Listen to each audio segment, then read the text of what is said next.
नमस्कार किसान भाइयों, मैं सूर्यदेव फिर से हाजिर हूँ आपके अपने चैनल एग्रीकल्चर गुरुजी में।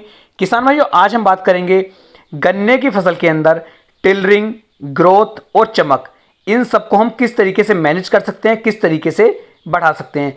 इसके अंदर आज मैं आपको कुछ ऐसी जानकारी भी दूंगा जो जानकारी हमारे किसान भाइयों के लिए बहुत ही ज़रूरी है, बेहद खास है। और इस जानकारी को यदि किसान भाई समझ लेते हैं तो वे काफ़ी कम खर्चे में अपनी फसल की जो पैदावार है इसे बढ़ा सकते हैं।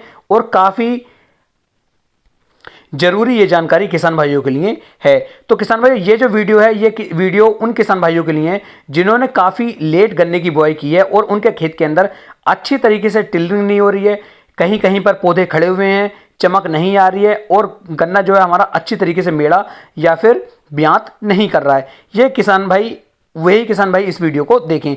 तो किसान भाइयों, सबसे पहले मैं आपको बता दूं कि हमारी गन्ने की फसल के लिए सबसे ज़्यादा जो जरूरी पोषक तत्व होते हैं वो 4 भागों में किसान भाइयों होते हैं, 4 भागों में डिवाइड होते हैं। जिनमें जो हमारा पहला भाग है, पहले भाग में नाइट्रोजन, फास्फोरस और पोटास आता है। दूसरे भाग में किसान भाइयों सल्फर, कैल्शियम और मैग्नीशियम आता है। और तीसरे भाग में किसान भाइयों ferrous sulphate, copper, zinc, boron, chloride, cobalt आदि ये आते हैं। और चौथे जो हमारा भाग होता है किसान भाइयों, उसमें आती है यानी कि जो पोषक तत्व, जो उर्वरक, जो जरूरी तत्व होते हैं वे हमारा पौधा वायुमंडल से ग्रहण कर लेता है। यानी कि 4 भागों में ये बटा हुआ होता है। सबसे ज़्यादा जो जरूरी पोषक तत्व होते हैं वो नाइट्रोजन, फास्फोरस और पोटास होते हैं।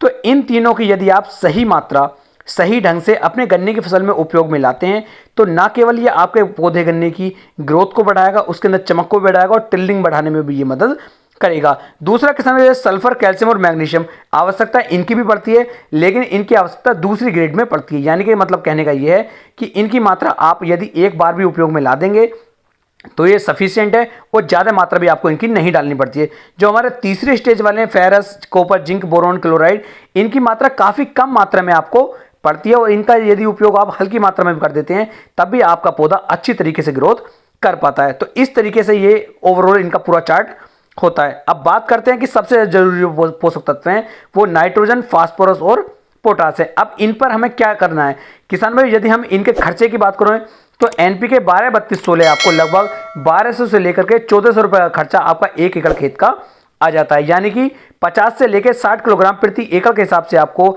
एनपीके 12-32-16 अपने गन्ने की फसल के अंदर डालना पड़ता है। तब किसान भाई ये आपके गन्ने की फसल की ग्रोथ, उसकी बढ़वार, उसकी चमक, उसके अंदर टिलरिंग बढ़ाने में मदद करता है। यदि किसान भाई इस खर्चे को 1400 से लेकर के मात्र 150 रुपये में अगर हमारा कार्य चलता है तो किसान भाइयों को काफ़ी अच्छे बेनिफिट देखने को मिल जाएंगे, जिससे किसान भाइयों का खर्चा भी कम हो जाएगा, लागत भी कम हो जाएगी और बेनिफिट किसान भाइयों को उससे कुछ ज़्यादा मिल जाएगा। तो इसके लिए किसान भाइयों को क्या करना है, आपको एनपीके 19-19-19 जो हमारा आता है इसके अंदर अब सल्फर भी आनी शुरू हो गई है, जिंक भी इसके अंदर मिक्स होकर आ रही है। तो ये 4-5 उर्वरकों का एक कॉम्बिनेशन सा कंपनी ने बना दिया है, इसका उपयोग आप कर सकते हैं। यानी कि लगभग 1 से लेके 1.5 किलोग्राम एनपीके 19-19-19 यदि आप लेते हैं तो ये आपको एक जो आप नीचे खाद डाल देते हैं एनपीके 12-32-16 50 किलोग्राम, उसकी बराबर ही बल्कि उससे कुछ ज़्यादा रिजल्ट आपको देखने को मिल जाएंगे। तो किसान भाई आप नीचे खाद ना डाल करके इसका स्प्रे करें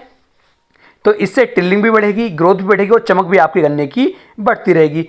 तो इस तरीके से आप चल सकते हैं, अपना खर्चा भी आधा कर सकते हैं और अपनी पैदावार को आप ज़्यादा बढ़ा सकते हैं। इसके मुकाबले आप कोशिश करें कि इसके स्प्रे आप 2 बार कर दें। एक स्प्रे आज की डेट में कर दीजिए और एक स्प्रे किसान भाई आपसे लगभग 2 महीने के बाद यदि आप करते हैं तो मात्र 300 से 350 रुपये के खर्चे के अंदर ही आप 2 बार अपनी फसल को एनपीके का उपयोग करवा सकते हैं और इससे आपकी फसल बहुत ही अच्छी तरीके से ग्रोथ कर पाएगी।